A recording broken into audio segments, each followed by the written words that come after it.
right. We are in Nehemiah. Nehemiah number 2. Nehemiah. And what do we know about Nehemiah? Anybody give me a synopsis? He's a cupbearer. He's a cupbearer. Right? Not a cub bear, but cupbearer. And why did the king have a cupbearer? What did the cupbearer do? He get poisoned. That's right. So Kings are always worried about people trying to assassinate him, so they'd have somebody else had to taste his stuff before to make sure it was okay. Yeah. Right? Now, would you give that job to somebody you didn't trust? Yeah. I think so. Yeah. You know, because actually, this is a very high official in his court, somebody very highly trusted, right? And we'll be talking about that scenario here in a minute, you know. But Nehemiah is actually, as we say, Ezra Part 2. Originally was one Hebrew book. But I was wondering how far in advance do they taste that? Because not all poisons work immediately. Yeah, but they didn't have good poisons back then. They had bad ones. Yeah. You know, so they tasted it, and if he didn't croak over, then the king thought it was safe to drink it. If it tastes like kerosene, you didn't drink it. Yeah, right. But Ezra came as this movement from Babylon, right, to Jerusalem for what reason? It's a spiritual revival. Nehemiah is coming for a different reason, right? More in the area of rebuilding the physical, the walls of the city. Okay? You know, now, and this Ezra and Nehemiah is just an extension of Chronicles. You know, if you're reading Chronicles, right, some people think Ezra wrote Chronicles. We don't know. I don't think anybody really knows, right? But, so, now, as we talked last week or week before, Ezra, we don't know that he had a position, or, you know, I was wondering how he had access to the king to make a request. Maybe he was a buddy of Nehemiah. You know, they're at the same time, right? They're both Jews. And when you think about it, going all the way back to when Daniel was taken, the Jews have had a pretty good success rate in their quote-unquote captivity. They were treated pretty well overall, with the exception of the incident with Esther, you know. And of course, the Lord provided for them there too, and that was just before this. So it was after Daniel and before Ezra and Nehemiah, right? So, but we see that these Jews are frequently very high officials, you know, in the Persian government. Okay, and that is the case here. Now Nehemiah means comfort of Yahweh. You ever get comfort from God?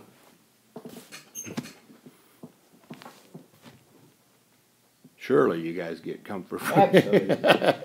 right? Pretty much on a daily basis. Right? But that's what his name means. And I made a little note at the top of my deal here. Ezra is one man. How often do you think, I'm just one guy, what can I do? Oh, yeah. But when God puts an idea, and then you turn around and say, what do you want me to do about it, God? You pray about it, you know, and the next thing you know, it develops. Right? Nehemiah was just one man. And here we are, you know, 2,500 years later, right? And we're still studying them for the things that they did for God. So you got to ask yourself and myself, what is God calling us to do? You know, Moses was 80 when the Lord said, hey, go get my people out of Egypt. Right?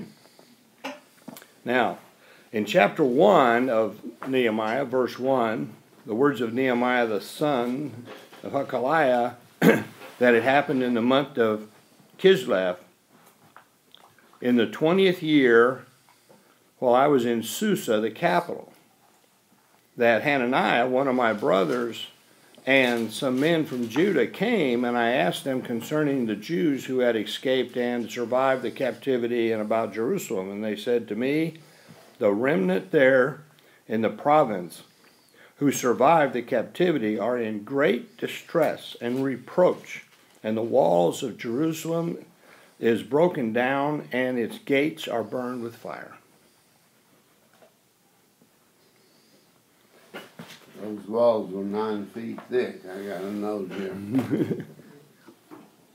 They'd been building on that sucker for quite some time, since David took Jerusalem. You know, in the area of 1000 BC, they kept, and Solomon expanded, you know. When David took it, it was only, Could be. Well, it was a small city, right? And then it got to be a pretty large city, and now it's a large area, but there's not very many people there, because there's no walls or anything, right? And he says, now it came about when I heard these words, I sat down and wept and mourned for days, and I was fasting and praying before the God of heaven. Interesting thing about the phrase, the God of heaven. It's used 13 times in Ezra and Nehemiah, 4 times in Daniel, and that's about it. I think 2 times in the rest of the scriptures.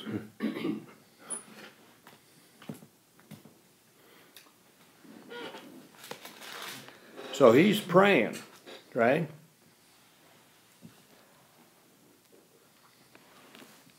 And when we get over here to chapter 2, and it came about in the month of Nisan, in the 20th year of King Artaxerxes, that wine was before him, and I took up the wine and gave it to the king. Now I had not been sad in his presence.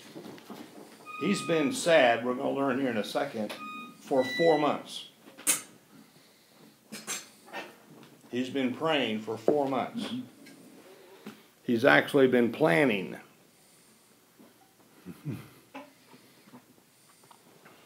Now, why would he not be sad before the king?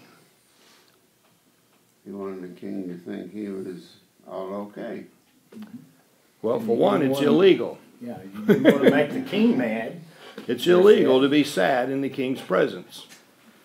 And if your demeanor changes, the king, since he is very suspicious, gets real nervous about it, and sometimes you don't even get a chance to explain why. Right? Because he's there to protect himself. Right? So, he had not been sad, so the king said to me, why is your face sad, though you are not sick? This is nothing but sadness of heart. Then I was very much afraid. By the way, that Hebrew word sadness of heart, is also translated evil. Right? Because that was sometimes the interpretation of your attitude, right?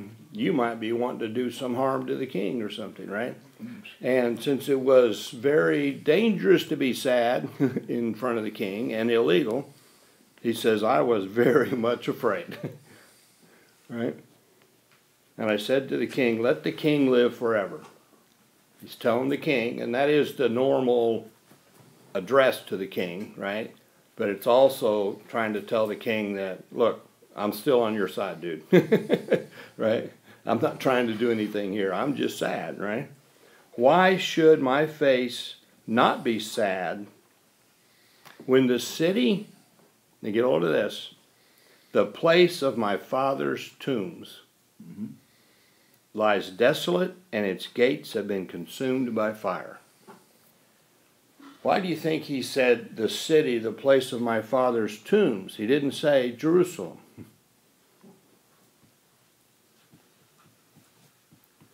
In the Persian culture, they very much honored their ancestors and their tombs. It was a big deal to them. So by pointing it out this way, the king very much understood why Nehemiah would be sad. He understood it completely. If he just said, well, Jerusalem's torn down, he's like, well, so what? Right? But when you put it into perspective this way, he very much pulled on the heartstrings of the king, because the king felt the same way about his ancestors.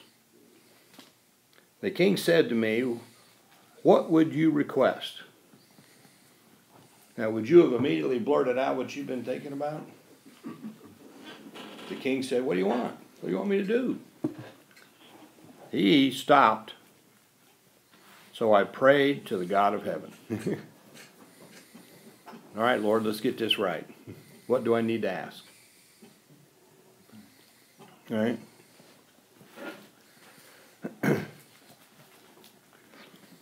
The other thing about the Jerusalem being in disrepair, right? Mm-hmm. Hey, Paul. Hey, Paul. Hey, Paul. Hey, Paul. Oh, Jerusalem is what? Zion, right? Mm-hmm. God's city. So the fact that it's torn up is very much dishonoring to God, that the people haven't built it. So not only is the place of my ancestors' tombs, but to Nehemiah, this is God's home, right? And we are dishonoring him by not taking care of this problem.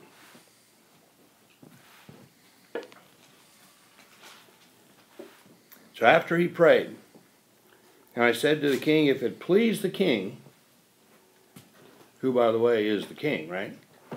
He's still showing honor and loyalty to the human king. And if your servant has found favor before you, send me to Judah, to the city of my father's tombs, that I may rebuild it. The king said to me, the queen sitting beside him. Isn't that interesting? Apparently, Artaxerxes here had more of a, what's the word I'm looking for? Turn it the other way around. The queen had more influence on him than almost any other king. He liked to listen to the queen. And maybe Nehemiah had some kind of friendship, you know, where she knew what his problem was and whatnot, and she was in favor of him being able to go. It doesn't tell us any of that. It just says she was there. But like I say, God didn't put anything in this Bible by accident, right? When he says the queen was there, there's a reason for us to know the queen was there. Right? I just don't know what it is. I'm sorry. And he says, how long will your journey be, and when will you return? So it pleased the king to send me, and I gave him a definite time. Now, I'm going to bet the time he gave him was not 12 years. I bet it wasn't either. That's how long he was gone. And he was gone 12 years, right? Now, he may have gotten certain things done and sent message back to the king and asked the king if he could stay, and the king reappointed him as governor, right? And he stayed longer. He did go and he did return too, so, you know, he wasn't in trouble with the king, but I'll bet the time he gave him was not 12 years, right? Okay. And I said to the king, if it please the king, let letters be given me for the governors of the provinces beyond the river, that they may know, they may allow me to pass through until I come to Judah. Okay? Ezra, remember, did not ask for any troops or anything to help them when those 5,000 people went. He's saying, let's make it easy for me here, right? So I think he's been thinking about this and planning this during that 4 months that he's preparing for this conversation. And day one, he probably wasn't thinking, well, I'll just ask the king. But somewhere in that first or second month, I'll bet the God put it on his heart that he was going to have a conversation with the king about this. And he started thinking about, now what am I going to ask him? And he had a plan, and he said, this is the things that I need, right? And he said, and a letter to Asaph, or Asaph, I'm not sure how you pronounce that, the keeper of the king's forest. And the assumption is this is the forest of Lebanon at that time, right? But this is a Hebrew name. So it may have been the king's forest that was at that time north of Jerusalem. We don't actually know, but it's interesting that this guy has a Hebrew name. That he may give me timber to make beams for the gates of the fortress which is by the temple, for the wall of the city, for the house to which I will go. And the king granted them to me because the good hand of my God was on me. I like that phrase. The good hand of my God was on me. Right? And so he sent him on his way. Anybody know when that was? When he what? When When the king signed the decree to send him to rebuild the walls. We studied this not too long ago when we studied Daniel. March 14th, 445 BC is the actual decree. Been the 15th, and then the Ides of March. Right? Because what does Daniel tell us in the 70 weeks? That after 69 weeks, the Messiah would be cut off and whatnot? Right? Mm-hmm. So, but he's saying that the Messiah is going to arrive in Jerusalem 173,880 days after this. April 6, 32 AD, Jesus entered Jerusalem on Palm Sunday. 173,880 days to the day. Sir Robert Anderson in 1894 calculated that out using the 360-day Jewish calendar. Right? Anyway, it's interesting that how that all fits. Can I interject Sure. a personal thing that happened to me on this idea of how he went to the king and he kept saying, well, I want this and I want that and I want this. Okay, when I was in Ketchikan with military, I had a bout of a sickness, and they were going to give me 30 days leave. And so I told my wife, you know, we're going to have 30 days to go and recoup over this thing. So I went down. There was one of the buoy ships was going to Seattle. So I went down and asked the captain my flight, and I said, could I ride with you down to Seattle? He said, well, yeah, that's no problem. He said, yeah, you can go. And I said, well, could I take my wife with me? Well, he said, we kind of done. You know, it's kind of difficult, but yeah, we could make it out, I guess. And I said, well, we have a baby too. And you know, in military, you know, he had over me what was going to happen. You know? Yeah. And I said, well, we have a baby. And And I thought I was at the end of my way. And finally he said, well, Hively, he said, I guess if you had a dog, you would want to take him too. We had a dog. But I knocked it off right there. You know. But I say that because Nehemiah here, you know, was saying this and then this and then this. How much is this going to go, you know, down the pipe? But everything worked out fine with us, and we went to Seattle, not 30 days, and back up to. Did you get well? Huh? Oh. Oh yeah. You take your dog? No. Yeah, Well, by the way, that dog. One day we lived up on the mountain over Ketchikan, and we had a unit in a house on a hill, and we were down where the basement was. And one day that dog was outside. I was at the base, and that dog got to barking. And my wife went out the door and went around the house, and she hollered at our dog, and you said, "You shut up!" And about that time, she looked up, and there was a black bear back door. My wife forgot the dog, back inside, you know.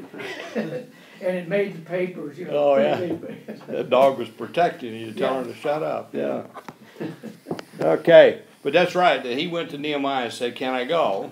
Right? And then, "Can I?" Yeah. Step by step. Step by step, right? You know, with the queen sitting there, right? Because if I found favor, you know, can I get these, all this stuff to go with me, and then can I get letters to tell people that I'm coming under your orders, etc., and get the whole thing prepared. And I can imagine the king like, well, what's this going to cost me? you know, all we know is he asked how long he would be gone. Yeah. Right? Mm-hmm. Yeah. Well, that tells you something about their relationship, doesn't it? You know, all he really was concerned about is how long Nehemiah would be gone. You know, 12 years turned out to be a pretty long time. Right? Wonder who drank his wine while he was gone. He had a different. Must have had a fill in. Yeah, had a fill in. Yep. If we jump down to verse 12, Yeah. he says, "I arose in the night." He's in Jerusalem, right? And I and a few men with me, I did not tell anybody what God was putting into my mind to do for Jerusalem. And there was no animal with me except the animal which I was riding. It says, "I went out by night by the valley gate in the direction of the dragon's well and on to the refuge gate, inspecting the walls of Jerusalem, which were broken down, and its gates, which were consumed by fire.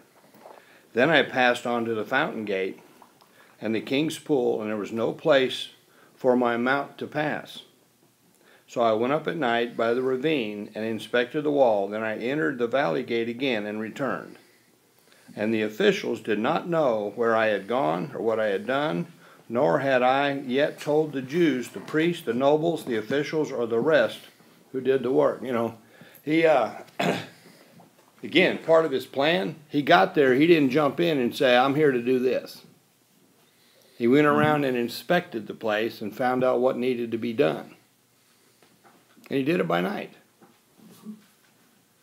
Okay? After that, when he had his game plan all together, then I said to them, "You see the bad situation we are in?" Included himself, "that Jerusalem is desolate and its gates burned by fire. Come, let us rebuild the wall of Jerusalem, that we may no longer be a reproach."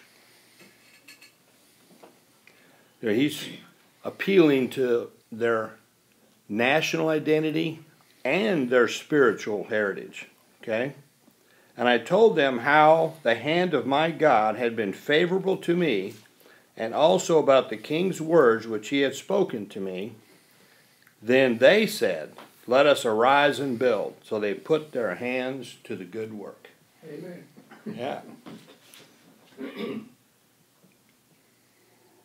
It's interesting that God shows us how sometimes things get accomplished. And rarely is it coming in as a bulldozer, you know, and just running over other people. People are people.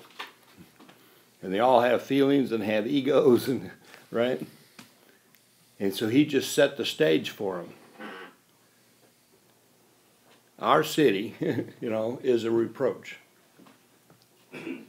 Let's rise up and build it. And by the way, look, I've got all this stuff, and I've got permission from the king. And I'll bet they were really sick and tired of being hassled by the quote-unquote neighbors. Right? We'll be studying more about the neighbors, right?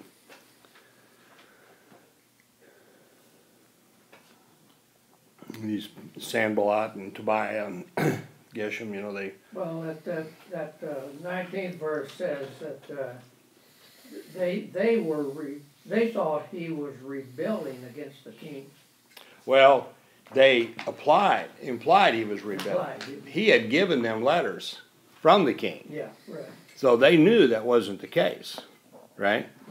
Just like when Jesus is quote-unquote on trial and they're harassing him about the 3-day deal, but as soon as he was crucified and they're out there telling the Roman, you know, we need guards because he said he was going to get up in 3 days. Yeah. They knew the truth, you know, even during that bogus trial, right? Right. Okay? Well, these guys knew the truth. Sanballat, you know, he's the governor of Samaria, right next door. Tobiah is the governor of Ammon, you know, the Ammonites. Geshem is an Arab, so he's more southeast of where Jerusalem is, would be a Moab type area, right? You know, these are the neighbors of Jerusalem, okay? And of course they're trying to get him to stop, and Nehemiah's not having any of that. Next week we're doing a Sanctity of Life week. We got lessons in that. We'll be back in Nehemiah, you know, the following week. Any questions or comments about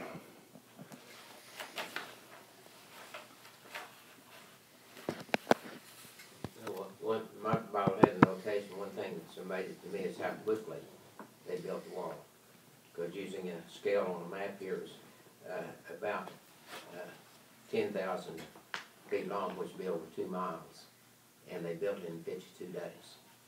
Yeah. And with our machinery, that would be tough to do today. yeah, and after a while they were building with one hand and the sword in the other. You know, basically, you know, half the workforce had to be on guard for attacks. You know, but they never stopped working, and it's amazing what they did do in 52 days. Because the city was like 300 some acres or something. You know, I mean, this is not a small deal, getting that wall put up. You know, and I wonder where all the stones came from, because you know that people have been scavenging the stones for building other stuff. You know, for how many years since it was torn down? You know, this is 445 BC, and the walls were torn apart in 586. And you know they wouldn't have just left them laying around. Well, a lot of them were still laying around, but you know there were certainly some missing. You know, now did the walls end up the same width and height that had been before? I would guess not. But bottom line, there were walls. They said it was a long ways around the city, even though there weren't a lot of people living there yet. You know, because there were no walls, right? Yeah. But these pagan governors, you know, were trying to get them to stop and all of that. And Nehemiah just said, we're not having any of that. And Nehemiah turned out to be a pretty effective governor, you know, in terms of getting things done. I think it's interesting that first verse and 3 where they talk about the sheep's gate in the northeast corner, and it opened counterclockwise. You know, all that detail must have meant something, or they wouldn't have given it to us. That's exactly right. Exactly right. Okay, let's say next week we're gonna be talking about the sanctity of life.